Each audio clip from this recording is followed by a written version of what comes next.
আমার নাম রিনা খান। আমি একজন খুব সুন্দরী তরুণী বিধবা। আমার বয়স ২০ বছর। প্রত্যেক দিন রাতে আমার দেওর তেল মালিশ করে দিত।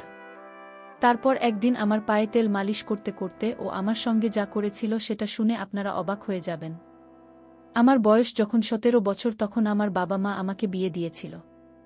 তারপর আমার বিয়ের কয়েক বছর পরেই তো স্বামী মারা যায়। স্বামী মারা যাওয়ার পরে দেওর আমার সঙ্গে থাকত। আসলে আমার যখন ২০ বছর বয়স তখন আমার স্বামীর বয়স ৪০ বছর। আমার বিয়ে একজন বয়স্ক মানুষের সঙ্গে হয়েছিল। আমার স্বামী আমার চাইতে বয়সে অনেক বড় ছিলেন।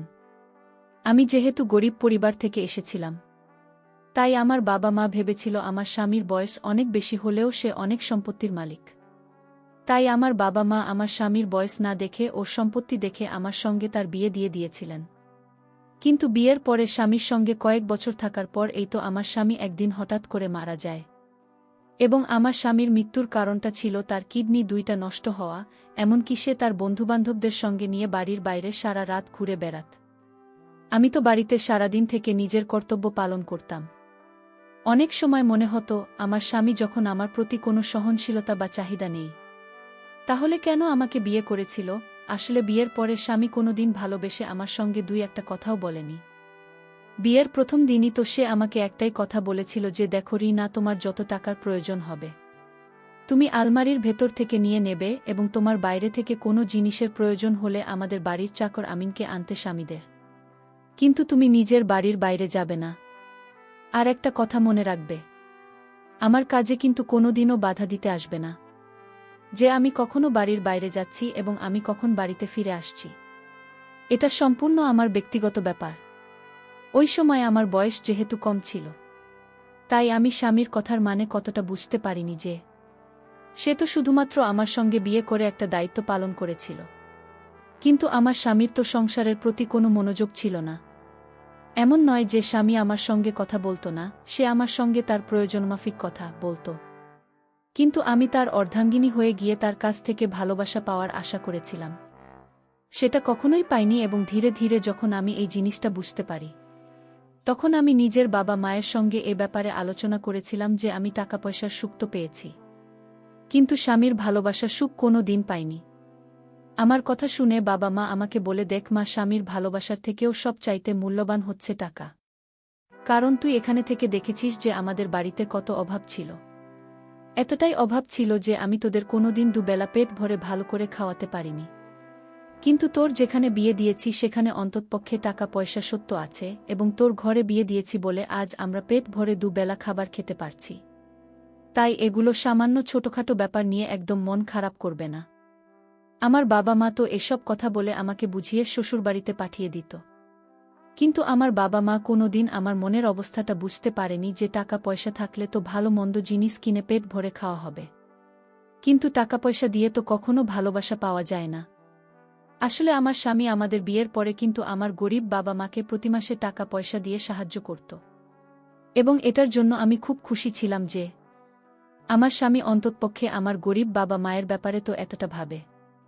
কিন্তু আমার স্বামী আমার প্রতি যত্নশীল বা দায়িত্বশীল কখনোই ছিল না।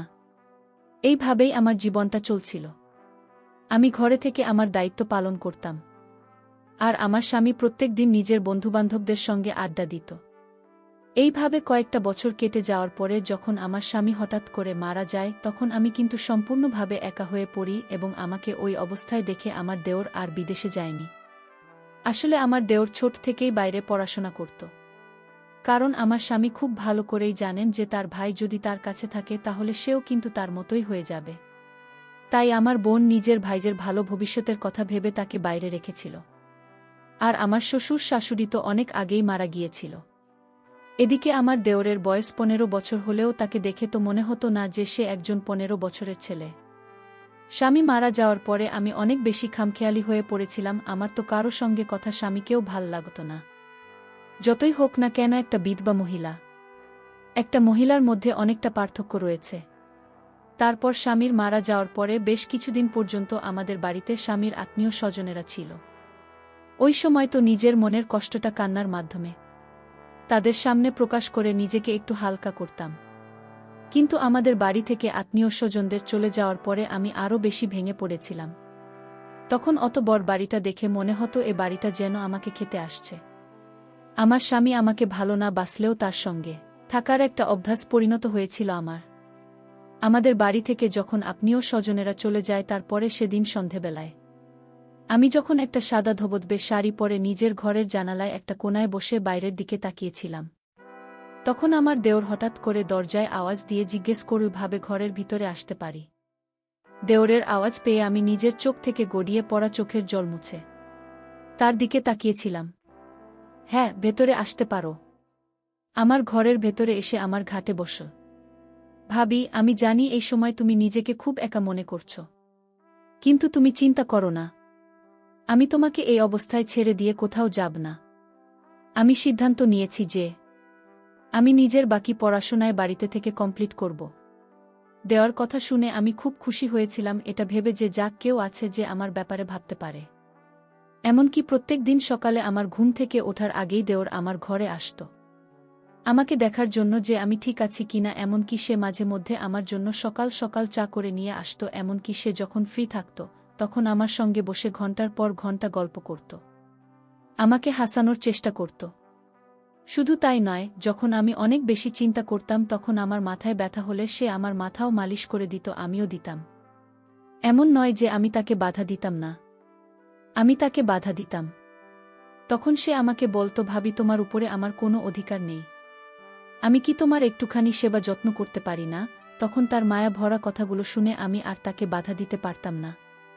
এভাবে ধীরে ধীরে আমার সময় কাটতে থাকে এবং আমার 15 বছরের দেওর আমার খুব কাছে আসতে থাকে। একটা পর্যায়ে এসে আমি যখন খুব ভালোভাবে বুঝতে পারি যে সে তো আমার প্রতি খুবই যত্নশীল, তখন কিন্তু আমার ভেতর থেকে ভীষণ ভালো লাগত।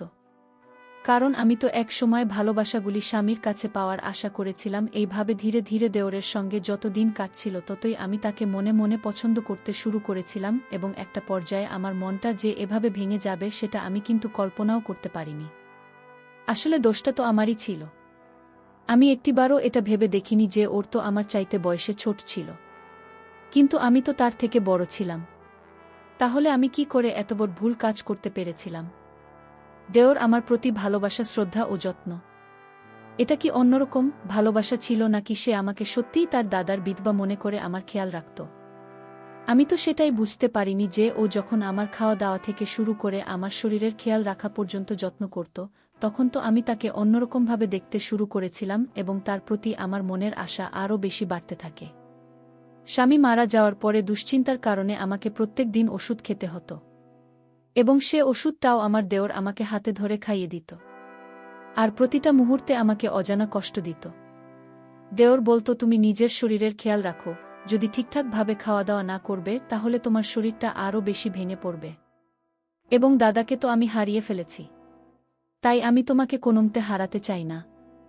দেওয়ালের মুখ থেকে এত ভালো ভালো কথা শুনে আমি তো তাকে অন্য কিছুই ভাবতে শুরু করেছিলাম এবং ধীরে ধীরে ওকে দেখে আমার মনের মধ্যে যে অনুভূতিটা হতো সেটা তো ভালোবাসার দিকে গড়িয়ে যাচ্ছিল।